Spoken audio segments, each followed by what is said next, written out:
Lahore police ने कराची से लापता दुआ जहरा के लाहौर से मिलने की तरदीद कर दी। कराची पुलिस की तरफ से निकाहनामा फराहम करने के बाद तलाश जारी है। DIG ऑपरेशंस डॉक्टर आबिद का बयान। कराची के इलाके सऊदाबाद से लापता निमरा की बाजियाबी की कोशिशें। तफ्तीशी अहलकारों के वालिद से मजीद सवालात।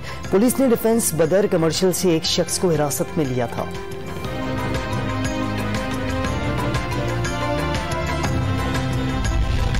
कराची के इलाके FB एरिया में नौमौलूद बच्चे के अगवा केस में अहम पेशरफ्त। मुलजिमा हुमैरा ने एतराफ जुर्म कर लिया।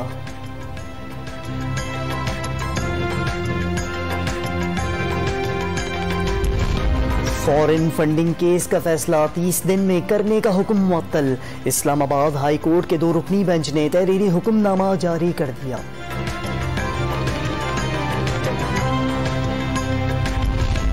सिब्बी के करीब कराची से कोयटा जाने वाली बोलान मेल मालगाड़ी से टकरा गई। कई मुसाफिर जख्मी होने की इत्तला।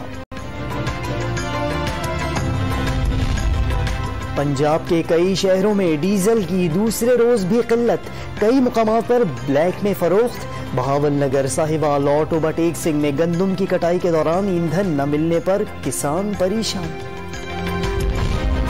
हुकूमत के खिलाफ किसी बैरूनी साजिश के सबूत नहीं मिले। असद मजीद पर किसी किस्म का दबाव नहीं था। अमरीका को कानून के मुताबिक एहतजाजी मरासला दिया गया। तर्जुमान दफ्तर खारजा की ब्रीफिंग। और प्रियंका केस की हाई कोर्ट में पैरवी के लिए प्रोसिक्यूटर्स की 5 रुकनी कमेटी का नोटिफिकेशन जारी। Additional prosecutor general Khurram Khan सरबराह होंगे।